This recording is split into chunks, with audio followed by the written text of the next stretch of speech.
아멘. 말씀 펴시겠습니다. 창세기 1장 26절에서 28절입니다. 제가 개인적으로 성경 창세기부터 계시록 통틀어 가장 좋아하는 말씀이 있어도 되는 건지 모르겠지만 저에겐 그렇습니다. 제가 딱 여기 앉아있는 청년들 나이대쯤 20대 초반, 10대 후반에 저를 하나님이 만나주셨던 말씀이에요. 창세기 1장 26절에서 28절 화면에 있는 거 보시고 또 말씀 보실 분 보시고 한 목소리로 합독하시겠습니다. 시작. 하나님이 이르시되 우리의 형상을 따라 우리의 모양대로 우리가 사람을 만들고 그들로 바다의 물고기와 하늘의 새와 가축과 온 땅과 땅에 기는 모든 것을 다스리게 하자 하시고 하나님이 자기 형상 곧 하나님의 형상대로 사람을 창조하시되 남자와 여자를 창조하시고 하나님이 그들에게 복을 주시며 하나님이 그들에게 이르시되 생육하고 번성하여 땅에 충만하라 땅을 정복하라 바다의 물고기와 하늘의 새와 땅에 움직이는 모든 생물을 다스리라 하시니라. 아멘. 장로님 저 모니터 제 목소리 조금만 더 올려주세요. 저희 코람데오 교회가 올해 송구영신 예배에 하나님이 주신 예언적인 선포 3가지가 있었지요. 새 창조의 역사를 우리는 올해뿐만이 아니라 지금 하나님이 새롭게 시작하신 이 10년이라는 주기 가운데에 반드시 동참하게 될 것입니다. 할렐루야. 그래서 우리가 이 3가지의 새 창조가 우리의 삶에 있을 것이다 했어요. 첫 번째는 재정의 새 창조, 그다음에 두 번째는 오늘부터 여러분들과 주일 예배 시간에 나눌 다음 세대의 새 창조가 있을 것입니다. 그리고 셋째로는 교회를 새롭게 하나님께서 창조하실 것입니다. 그래서 하나님께서 이 창세기 1장과 2장에 이 땅에 천지 창조를 이루신 이후에 우리가 부활절 말씀을 통해서도 봤지만 예수님이 죽음에서 죽음을 이기시고 부활하신 것은 단순히 죽었다 살아나셨다, 와 신기하다, 와 기적이다 이 수준이 아니라 하나님께서 이 땅 가운데 신인류, 고린도후서에서 말하는 새 피조물, 새로운 창조의 역사의 서막을 여셨다라는 것을 부활을 통해서 우리에게 보여주신 것입니다. 그렇기 때문에 이 땅에 있는 교회들은 지금 인간들을 처음 창세기 1장에서 하나님의 모양과 형상대로 창조하사 인간들에게 주신 명령이 뭐예요? 하나님이 시작하신 창조의 역사를 인간들에게, 그치, 아멘, 할렐루야, 우리 인간들에게 이 땅에서 완성하라는 거예요. 그래서 인간이 창조의 역사에 처음 시작하는 모습을 뭘로 보여줍니까? 동물의 이름을 인간이 지어주잖아요. 여러분 제가 말씀드렸지만 여러 번 말씀드렸지만 하나님이 사자를 다 만들어 놓고 기린을 다 만들어 놓고 코끼리를 다 만들어 놓고 그냥 인간이 자동적으로 얘는 코끼리인가 보다, 너 이름은 코끼리, 얘는 사자인가 보다, 사자, 이렇게 말한 게 아니라고 말씀드렸죠. 성경에서 이름은 그 이름을 지어주는 자의 부르심과 데스티니와 성질과 이 모든 것을 포함하고 있는 것이 성경적인 이름입니다. 그래서 하나님께서 동물들을 창조하고 아담에게로 이끌고 오셨다라고 했어요. 창조를 하나님이 시작하신 거예요. 동물이라는 피조물을 만드셨어요. 그래서 숨을 쉬고 있고 기어다니고 있고 날아다니고 있고 걸어다니고 있는 동물을 보고 하나님이 아담에게 명하신 거예요. 너는 나의 모양과 형상을 닮았기 때문에 너에게는 창조의 능력이 있다라는 거예요. 나의 창조 질서, 통치 질서 아래에 있는 너희들은 이 땅을 다스리고 정복하고 나의 창조의 역사를 이 땅 가운데 완성하라는 거예요. 그렇기 때문에 에덴이라는 지정학적인 위치에서 시작해서 온 땅을 하나님의 나라로 확장해 나가는 것이 이들의 뜻이었습니다. 부르심이었어요. 그렇기 때문에 사자가 앞으로 왔을 때 아담이 그 동물을 보고 하나님이 너를 창조한 본연의 뜻, 하나님이 사자라는 동물을 창조한 부르심, 그의 데스티니, 그의 성질, 그의 성격, 그의 본성, 이 모든 것들을 하나님과 연합하고 있었던 아담은 들여다볼 수 있었던 거예요. 그래서 하나님이 빛이 있으라 했을 때 빛이 생겼던 것 같이 아담이 그 동물을 보고 너의 이름은 사자다 라고 말하는 순간 하늘에서 하나님이 목적을 이루고 계셨던 사자의 사자다움, 사자의 사자됨, 사자의 정체성이 그의 입에 선포가 되는 순간 그 사자라는 동물에서 창조가 되는 겁니다. 그래서 인간은 그냥 하나님이 만들어 놓은 데서 소꿉장난하면서 그냥 마치 우리가 옛날에 아담과 하와 그림 보면 마치 빨개 먹고 모든 게 행복해서 그냥 먹고 마시고 즐기며 살아가는 게 아니었어요. 아담과 하와의 부르심은 뭐였냐? 바로 하나님이 시작하신 그 창조의 질서를 온 땅에다가 완성하는 것. 그래서 시편 110편에서 뭐라고 합니까? 하늘은 주의 것이라 하여도 땅은 인간에게 주었다라고 하시지 않습니까? 할렐루야. 그래서 여러분은 창조해야 되는 자들이에요. 그러나 아담과 하와가 그의 인간의 권세를 잃어버린 이후에 예수께서 죽음을 끊어내시고, 할렐루야, 죄의 싹신 죽음을 끊어내시고 이제 교회라는 새로운 몸을 통해서 하나님이 그 새 창조의 역사를 이 땅 가운데 지속하시는 겁니다. 할렐루야. 창조하며 살아가는 여러분들 되시길 예수 이름으로 축원합니다. 청년들이여, 세상이 주는 상황과 조건에 너희들은 눌려야 되는 놈들이 아니야. 오히려 세상 경제와 세상 문화를 그대들이 정복하고 바꾸고 다스리고 새롭게 창조하고 그러한 청년들로 살아갈지어다. 그게 여러분의 부르심이에요. 근데 그 부르심을 이루기 위하여 오늘 이 본문 말씀을 통해 여러분들에게 나누고 싶은 설교의 제목이 뭐냐?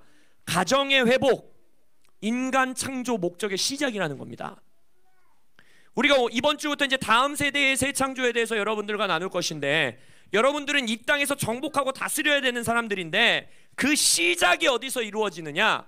바로 가정의 회복으로부터 시작된다라는 것입니다. 하나님께서 오늘 읽은 본문 말씀을 보니 우리의 모양과 형상에 따라 라고 말해요. 하나님은 성삼위일체, 세 하나님이 하나의 하나님이고 하나의 하나님이 삼위를 가지고 있다라는 인간의 말로는 형용할 수 없는 정말 이 영광스럽고 놀라운 연합의 존재로 계시는 분이 하나님입니다. 예수님과 하나님이 성령님이 하나인 것 같이 세 하나님인 것 같은데 완전한 연합을 통해서 완전한 유일신 하나의 하나님으로 존재하시는 그 하나님이 뭐라 말씀하시는 거예요? 우리가 이렇게 연합돼서 하나됨으로 존재하는 것 같이, 그런 모양과 형상 같이 누구를 창조했다라는 겁니까? 인간을 창조하되 무엇으로 만들었다? 남자와 여자로 만들었다. 그래서 하나님은 처음 이 땅에서 창조의 역사를 이루실 때에도 하나님의 나라와 통치를 이루어내는 인간을 무엇으로 만들었다? 공동체로 만드셨다는 거예요. 부부라는 공동체, 남자와 여자라는 두 존재이지만 한 몸을 이룰 공동체, 즉 이것은 교회의 예표입니다. 그래서 교회의 시작은 어디서 시작됐느냐? 가정으로부터 시작된 거예요. 남자와 여자로부터 교회는 시작되는 것입니다. 그래서 하나님께서 인간에게 주신 이 인간의 창조 목적을 이루는 데 있어서 반드시 필요한 요소가 두 가지가 있어요. 하나는 하나님의 통치 질서와 창조 질서 아래 순종하며 하나님을 왕으로 창조주로 섬기고 살아가는 개인이 있어야 됩니다. 개인. 여러분의 영혼 구원은 내 아내가 구원받았다고 해서 남편이 구원받는 거 아니고, 내 부모가 구원받았다고 해서 내 자녀가 구원받는 게 아닙니다. 철저하게 하나님의 주권을 내가 받아들이고 하나님의 주권 아래 살겠습니다라는 결정은 1대1이에요. 하나님과 내 사이의 문제인 거예요. 그건 누구도 해줄 수 없어요. 그러나 홀로 구원받은 개인은 구원의 완성을 이루지 못합니다. 그건 구원의 시작일 뿐이에요. 바로 무엇이냐? 이 성경 처음 인간이라는 공동체가 만들어졌을 때 본 것과 같이 각각 구원받은 한 개인이 하나님의 통치 질서 아래 연합되어 공동체를 이루어야 됩니다. 그것이 신약 시대에서는 교회라고 말하는 거예요. 그래서 여러분들이 하나님의 가족으로 구원받아 형제 자매가 되어 에베소서에서 뭐라 합니까? 서로 연결되어 함께 지어져 가니라. 그렇기 때문에 구원의 완성은 함께, 서로, 같이, 다 함께, 한 곳에, 이 단어를 제외하고서는 구원받은 자라는 부르심을 이루어 갈 수가 없는 거예요. 그래서 남자와 여자는 처음 창조받았을 때 하나님 안에서 하나였어요. 마치 하나님과 예수님과 성령님이 하나였던 것 같이 남자와 여자는 하나였습니다. 그래서 죄가 들어왔을 때, 하와가 선악과를 따먹었을 때 여자 개인 하나만 망가진 게 아니었어요. 바로 무엇이냐? 부부와 가정이 파괴되게 됩니다. 아담에게 똑같이 선악과를 따먹게 되면서, 여러분 그거 아십니까? 처음에 이 창세기 1장 26절에서 말하고 있는 남자와 여자로 만들자, 27절이네요. 남자와 여자로 만들자라고 했을 때에는 이때까지는 아담과 하와라는 이름이 존재하지 않습니다. 이게 무슨 말이냐면 여러분들이 히브리 원어를 보면 남자와 여자는 똑같은 단어예요. 그냥 인간이란 뜻이에요. 근데 그걸 남성형, 여성형으로 썼을 뿐이에요. 그리고 히브리 언어에서 소리를, 그 노래 아세요? 이사와 이시, 그 노래 아세요? 그 소리가 비슷하잖아요. 그러니까 언어 유희를 하고 있는 거예요. 그러니까 실은 남자와 여자가 분리되어 있는 객체가 아니라 하나였어요. 하나. 한 인간이었어요. 근데 아담과 하와라는 이름이 언제부터 주어질까요? 죄를 짓고 나서부터 두 객체로 분리가 됩니다. 죄를 짓기 전에는 아담이 하와가 자기의 갈비뼈에서 등장하니까 뭐라고 말해요? 내 뼈 중에 뼈요, 내 살 중에 살이로다. 이게 무슨 말일까요? 이 말은 넌 나다 라는 뜻이에요. 너는 내 안에서 나왔고 너는 나야. 너와 나는 하나야. 너와 나는 연합되어 있어 라는 뜻이에요. 그런데 죄를 지은 이후에는 뭐라고 말하느냐? 죄를 짓고 하나님께 쫓겨나게 될 때, 이 에덴 동산에서 쫓겨날 때 바로 그때 창세기 3장 20절에 이르러서야 뭐라고 합니까? 아담이 그의 아내의 이름을 하와라 불렀더라. 이제 아담은 하와를 나와 하나 된 객체로 보지 못하는 거예요. 아담은 이제 하와는 나와 분리된 객체로 보는 거예요. 그렇기 때문에 동물에게 이름을 지어줬던 것 같이 아담은 동물과 자기가 하나가 아니었잖아요.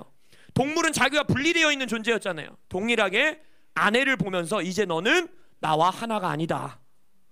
너는 하와라는 아담이라는 존재와 분리되어 있는 존재다 라고 선포하고 있는 것입니다. 그래서 죄가 가져온 가장 첫 번째 문제는 당연히 하나님과 인간 사이의 분열이었지만, 인간이 하나님의 권세를 잃어버린 것이지만, 두 번째 바로 나타난 사건은, 열매는 건들면 안 돼요. 바로 무엇이냐? 가정의 파괴였습니다. 부부의 파괴였어요. 그리고 나서 우리가 알죠. 하와와 아담이 파괴된 이후에, 관계가 파괴된 이후에 인간 역사 가운데 처음 기록되는 성경 역사가 뭐예요? 가인과 아벨 사건이죠. 형제가 분열되게 됩니다. 형제가 형제를 죽이게 돼요. 그래서 하나님은 당신의 뜻을 이 땅에 세우기 위해서 처음부터 남자와 여자, 부부, 가정을 선택하셔서 이 땅에 당신의 뜻을 이루려고 했기 때문에 사단도 끊임없이 가정을 공격합니다.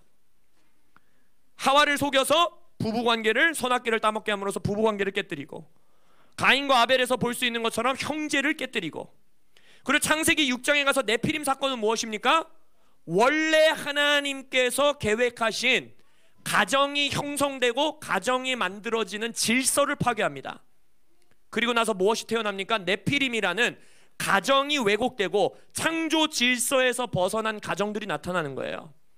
여러분, 이 시대에 동성애라든지 이 젠더 문제라든지 이 모든 것들도 이 네피림 사건에 모두 다 뿌리가 연결되어 있는 겁니다. 하나님께서 이 땅에서 한 남자와 한 여자가 만나 가정을 이루고 한 몸을 이룰지어다 라고 말한 이 하나님의 창조 질서를 어그러뜨리고 있는 이 네피림 사건은 지금까지도 뿌리가 이어져 오고 있다는 거예요.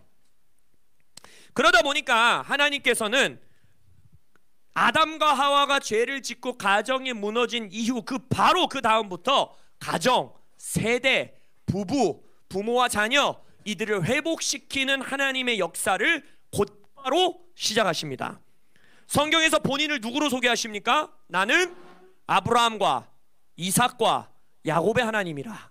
나는 세대와 세대를 통해 일하는 하나님이다 라고 본인을 소개하시고, 하나님께서 교회의 예표로, 하나님 나라의 예표로 선택하신 이스라엘 민족도, 우리는 지금 이스라엘이라는 하나의 국가로 보지만 이스라엘이 처음 시작했을 땐 뭐였어요? 그냥 가족이었어요. 가족. 한 아버지를 두고 있는 12명의 아들로부터 시작한 겁니다.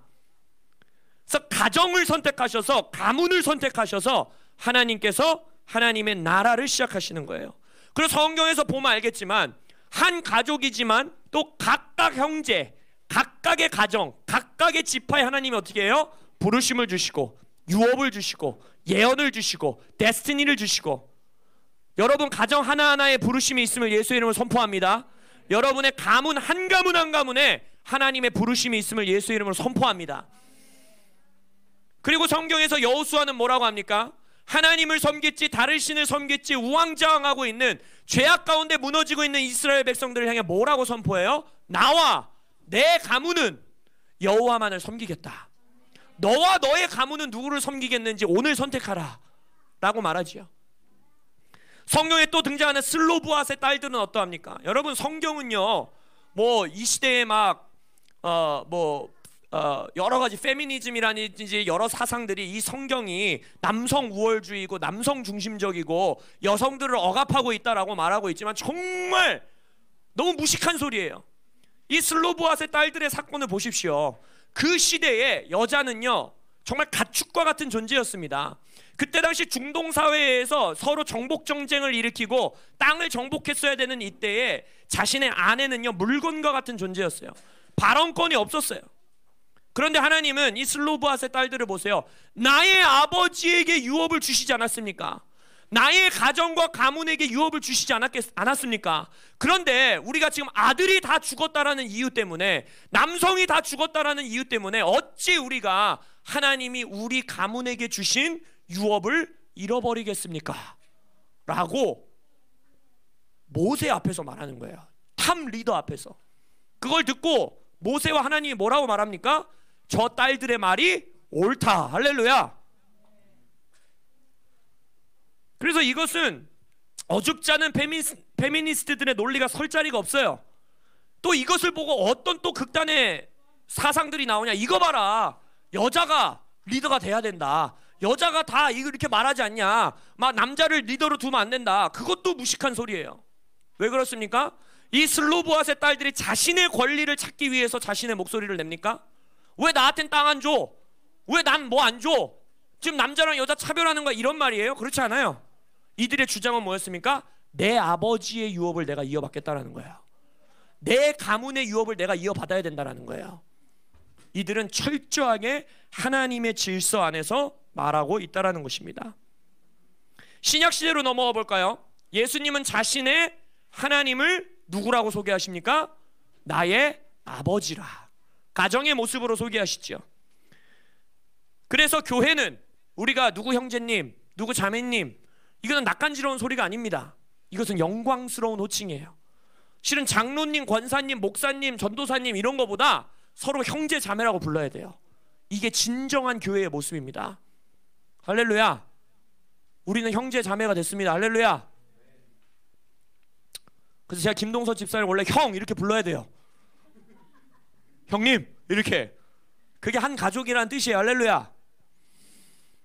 에베소서 2장과 디모데전서 3장에서 그래서 교회를 뭐라고 표현합니까? 하나님의 가족, 하우스홀드라는 단어를 써요. 오이코스. 너희들은 하나님의 가족이다. 그래서 오늘 읽은 본문 첫 창조 때에도 가족을 통해 이 땅에 하나님의 뜻을 이루기로 작정하신 하나님은 예수의 부활 이후에 새롭게 창조된 새 피조물, 새 몸, 교회도 가족으로 창조하사 이 땅에 하나님의 뜻을 이루시기로 작정하시는 겁니다. 여러분, 여러분의 가정이 여러분의 교회의 시작입니다. 할렐루야. 싱글인 청년들은 부모님과 이루고 있는, 형제 자매와 이루고 있는 여러분의 가정이 여러분의 교회예요. 그리고 그 교회와 교회가 모여, 오이코스와 오이코스가 모여 에클레시아, 몸적인 교회가 형성되는 겁니다. 근데 여기서 조심할 게 있어요. 특히 한국 교회가 굉장히 조심할 게 있어요. 바로 무엇이냐? 그거 봐라, 이제 영적 가족이 우린 된 거다. 예수님의 말씀을 말하자 뭐라 그래요? 누가 내 어머니며 동생이냐? 하나님의 뜻을 이루는 자가 내 형제요 자매다. 그러면서 어떤 문화가 생겨나요? 교회에 헌신하고 사역하고 하나님 나라 일을 하고 있다라는 목적을 내세우면 나의 가정을 소외시해도 되는 문화가 생겨버려요. 그리고 오히려 그것이 미덕으로 여겨집니다. 그래서 왜 그런 말 있잖아요.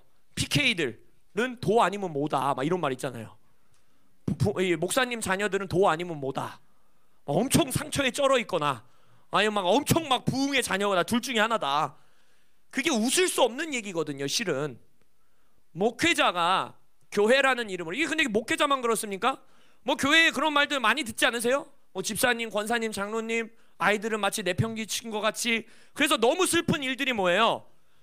1세대의 믿음의 세대에서 2세대로 넘어갈 때 나의 부모, 나의 아버지, 나의 누나 형, 나의 이모 삼촌 저런 신앙생활이라면 난 안 한다 라고 교회를 떠난 애들이 얼마나 많습니까?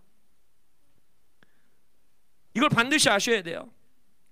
결론에서도 제가 말씀드리겠지만, 내가 태어난 육신의 가족이 하나님과 나와의 사이를 깨뜨리고 위협하지 않는 이상 그 말은 성립될 수가 없습니다. 하나님은 교회로 가족을 대체하신 게 아닙니다. 교회로 가족을 완성하신 겁니다. 율법을 내가 폐하러 왔다라고 생각하지 마라. 나는 율법을 완성하러 왔다라고 말씀하신 것처럼, 하나님은 첫 창조 때부터 남자와 여자로 만드신 이 가정을 폐하러 오신 게 아니에요. 완성하러 오신 것입니다. 우리가 성금요일에 기도할 때에 가상칠언 기도회 할 때도 보지 않았습니까? 예수님은 십자가 위에서 죽기 직전까지도 끝까지 어떻게 해요? 자신의 육신의 어머니를 돌보십니다.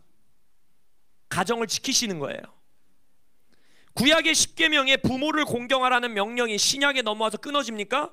그렇지 않죠. 오히려 바리새인들을 꾸짖습니다. 고르반이라는 게 있었어요.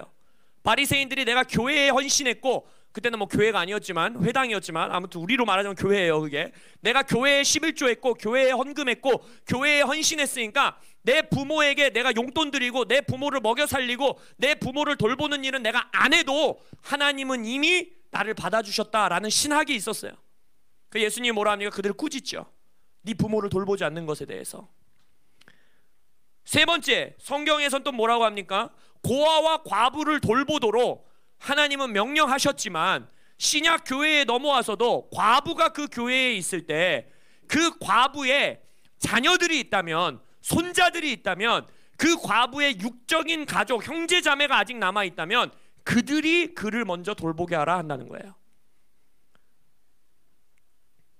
그리고 서신서 전반적으로 어떤 서신서도 빠지지 않고 부부관계, 부모와 자녀 관계, 형제 자매 관계, 가정을 이루는 관계, 이것에 대해서 하나님은 계속해서 권면하고 계시다는 겁니다. 더 나아가 실은 원래 교회의 리더십이 가정을 제대로 돌보지 않으면 교회에서 안수 주지 말라고 합니다. 장로는 그 시대에 우리가 우리의 시선으로 장로를 읽으면 안 되고, 장로라는 단어는 이 시대의 목사, 아니면 정말 교회의 장로, 아니면 셀리더, 뭐 아니면 뭐 전도사님, 강도사님, 이런 것들을 말하는 거예요. 교회의 리더십을 말하는 거예요. 근데 그들이 만약 가정을 돌보지 않는다면, 부부관계가 원활하지 않다면, 자녀와 부모 사이의 관계가 끊어져 있다면 그들을 리더로 세우지 말라라고 말씀하시는 거예요. 왜 그렇습니까? 가정과 가정이 모여 교회를 이루기 때문입니다. 가장 최소 단위가 건강하지 않는데 어찌 그 연합한 공동체가 건강할 수 있겠습니까? 여러분들의 창조 목적을 이루시는 성도님들 되시길 예수 이름으로 축복합니다. 세상 논리에 휩싸이는 자들이 아니라, 특별히 청년들이 세상 경제 논리, 세상의 돈의 논리에 휩쓸리는 자들이 아니라 일터 안에서 세상을 다스리고 정복하는 자들 되시길 예수 이름으로 축복합니다. 근데 그 모든 것이 어디에서 시작한다는 것입니까? 가정의 회복부터 시작된다는 거예요. 부부관계의 회복부터 시작되는 겁니다. 부모와 자녀 관계의 회복부터 시작되는 겁니다. 내 형제와 자녀의 관계의 회복부터 시작되는 것입니다. 우리가 말하는 이 사회를 7 영역으로 만들어서 쪼개서 세븐 마운튼, 7개의 산, 세븐엠, 이 부르심도 이 수많은 사회의 영역 안에서 가정의 영역이 회복되어야지만 그 나라는 건강한 나라가 되는 거예요. 그 사회는 건강한 사회가 되는 겁니다. 가정이 무너지는데, 가정이 무너져 있는데 어찌 교육계가 살아날 수 있고 정치계가 살아날 수 있고 연예계가 살아날 수 있겠습니까? 가정 안에서 올바로 성장한 아이들이, 그 세대가 그 영역 안으로 들어갈 때 하나님의 나라가 세워지는 거예요. 그렇기 때문에 저도 코람데오 교회를 처음 개척할 때 하나님이 주신 부르심이 뭐였다고 그랬습니까? 가정을 회복하는 교회라는 문장을 주셨다고 그랬잖아요. 처음에 뻘쭘했어요. 황당했어요. 막 뭔가 이제 제 성격과 성향에 하면은 막 청년 세대 운동, 뭐 아니면 막 세븐엠 정복, 도미니언 막 이런 거를 막 꿈꾸면서 기도하고 있었는데, 갑자기 가정을 회복하는 교회 이런 거 얼마나 생뚱맞겠어요. 일단 제가 총각 목사고 아니 난 결혼도 안 했는데 무슨 내가 가정을 회복하고 그러나. 그러나 이 모든 것이 그것이 뿌리라는 겁니다. 우리가 꿈꾸고 있는 부흥, 우리가 꿈꾸고 있는 레포메이션, 개혁, 세븐 마운틴, 이 사회의 정보, 땅의 다스림, 교회 개척, 영혼 구원, 청년 세대의 부흥, 캠퍼스의 부흥, 이 모든 것이 어디서 시작되느냐? 가정의 회복에서 시작된다라는 거예요. 빌 존슨 목사님 말합니다. 변화된 개인이 도시를 변화시킨다는 거예요. 더 나아가 변화된 개인은 가정을 회복합니다. 변화된 가정이 교회를 회복합니다. 회복된 교회가 세상을 다스리고 정복할 수 있는 것입니다. 여러분, 다음 세대의 새 창조를 이루기 원하십니까? 이거는 부모님에게만 해당되는 게 아니에요. 우리 청년들도 그렇습니다. 여러분의 다음 세대를 지금부터 준비하셔야 돼요. 그래서 상호는 춤을 춰야 돼요. 다음 세대를 위해서. 그래서 여러분들, 다음 세대의 새 창조는 부모님에게만 국한되는 게 아니에요. 우리 교회의 부르심입니다. 가정의 회복에서 다음 세대의 새 창조는 시작되는 겁니다. 말씀을 마무리 짓기 전에 그러나 예외 상황에 대해서 여러분들과 좀 나누고 싶어요. 바로 무엇이냐면, 성경에 보면 신약 시대에 넘어와서는 하나님이 새롭게 주시는 부르심이 하나 있습니다. 그것은 뭐냐? 하나님이 구체적으로 콜링해서 평생 하나님 앞에서 싱글로 살면서 하나님 나라의 일을 섬기도록 부르는 자들이 있습니다. 우리 청년들이 그런 부르심을 받는 자가 있으면 영광이지만 가정을 이루시는 분들 되실 예수 이름으로 축복합니다. 그래서 이들은 자신의 가정이 부모와 형제와 아내의 가정을 자신의 가정으로 이루며 살아가는 거예요. 그래서 이들은 예외예요. 근데 성경 안에서도 그닥 많지 않아요. 걱정하지 마세요. 할렐루야. 막 수많은 자들을 그렇게 부르지 않으십니다. 그래서 바울도 아주 예외라고 말하잖아요. 그러나 이 부르심이 있다라는 걸 잊지 마셔야 돼요. 하나님이 싱글들을 부르시는 부르심들이 있다. 그리고 두 번째 예외 상황은 이겁니다. 아까도 잠시 언급드렸지만, 믿지 않는 부모, 아니면 믿지 않는 남편과 아내, 믿지 않는 형제 자매, 그들이 만약 나의 개인, 아까 말했죠, 모든 구원의 시작은 개인이에요. 나 개인이 하나님께 충성하고 하나님께 순종하는 것을 막아서거나 그것을 못하게 하거나 방해하거나 아니면은 육체적인 아니면 정서적인 폭력을 행사하는 가정이 안에 있다, 부모가 있다, 형제자매가 있다, 이것과 별개의 상황입니다. 예외의 상황이에요. 왜냐? 아까 말씀드렸듯이 구원은 개인으로부터 시작됩니다. 그래서 여러분들의 구원을 지키는 것, 여러분의 창조 목적을 이루어 나가는 것에 있어서 나 개인의 하나님과의 관계, 그리고 나의 육체의 안전을 지키는 것이 모든 것의 시작입니다. 그래서 이런 경우에는 그 가정과 물리적으로 내가 잠시 떨어져 있는다든지, 아니면 그 가정과 그 부모와 내가 잠시 관계적으로 끊어진다든지, 이런 것들은 가정을 회복하고 부모를 공경하는 일에서의 예외의 상황입니다. 왜냐? 그것보다 앞서는 한 개인의 하나님과의 부르심과 콜링과 순종이 가장 최우선이기 때문입니다.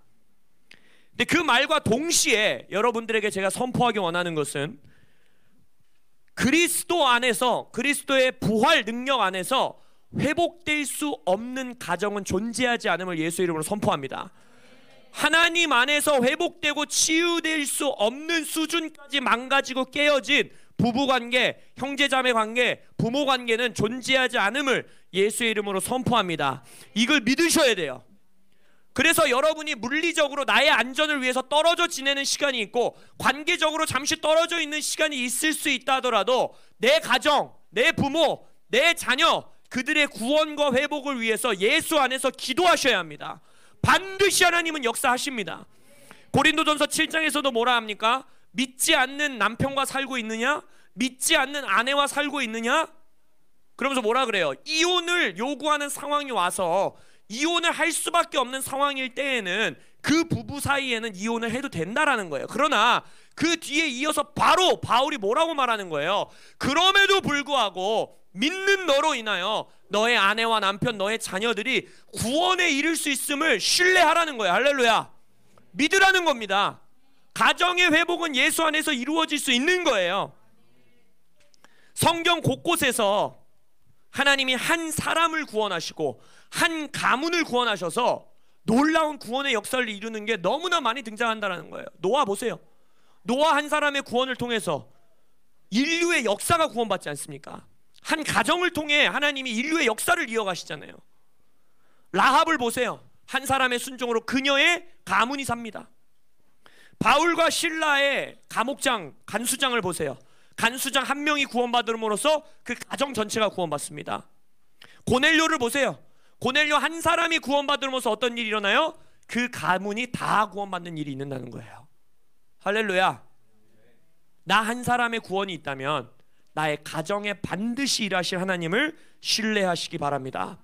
그리스도 안에서 모든 저주와 모든 상처가 종결되었음을 신뢰하셔야 합니다. 회복되지 못할 가정은 존재하지 않습니다. 치유될 수 없는 가정 안의 상처는 존재하지 않아요. 그렇다면 십자가가 아니라는 겁니다. 그래서 절대 자기 연민에 빠지면 안 돼요.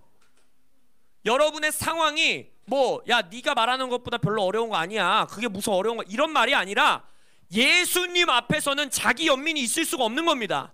자기 연민의 자리가 있을 수가 없어요. 왜? 예수님이 다 이루셨기 때문입니다. 하늘에서 이루신 그 뜻을 여러분의 가정 안에 끌어내리시는 여러분들 되시길 예수 이름으로 축원합니다. 그리고 더 나아가 만약 나의 부모가 끝까지 마음을 딱딱하게 만들고 나의 가족들이 끝까지 하나님 앞에 돌아오지 않는다 하더라도, 그렇다 하더라도 여러분들이 신뢰해야 되는 것은 무엇이냐? 나의 세대에서부터는 하나님의 가정이 이루어질 것을 선포해야 되는 거예요. 나로부터는, 만약 여기 있는 청년들 중에 부모와 믿지 않는 자들이 있다면 부모의 구원을 위해서도 기도해야 되지만, 둘째로는 나의 결혼 생활부터는, 내 밑에 가문부터는 이제는 어떻게 된다는 거예요? 나와 내 가문은 하나님을 섬기는 가정이 되겠다라고 선포하셔야 돼요. 그리고 믿으셔야 합니다. 그 일을 하나님은 반드시 이루십니다. 이 시대에 그래서 문화, 정부, 미디어, 예술, 정책, 법, 이 모든 영역 전방위적으로 가정을 파괴하고 가정을 무너뜨리려는 문화와 정책과 이 어둠의 사단의 이 전략 가운데 여러분 깨어 계셔야 돼요. 비혼주의, 딩크족, 이혼, 동성애, 아이를 적게 낳게 하도록 하는 문화, 젠더 교육, 낙태, 세대와 세대의 분열, 정치의 분열, 이 모든 것들의 가장 주 타겟은 무엇이냐? 가정의 파괴예요. 가정의 파괴. 그리고 이 뿌리는 아까 네피림 사건이 그 뿌리입니다. 가정을 무너뜨리려고 하는 이 사단의 계획 가운데 깨어 계시길 예수 이름으로 축원합니다. 특별히 그 교육의 가장 최전선에 있는 부모님들과 우리 대학생들, 거기에 깨어 계시길 예수 이름으로 축복합니다. 이겨내셔야 돼요. 예수께서 다 이루셨습니다. 여러분 이기실 수 있어요. 우리 코람데오 교회에 접붙임된 함께 지어져가는 모든 가정 하나하나에는 가족의 회복이 있으시길 예수의 이름으로 축복합니다. 그렇게 우리는 다음 세대의 새 창조를 이루어 나가는 교회가 될 것입니다. 할렐루야. 기도하시겠습니다.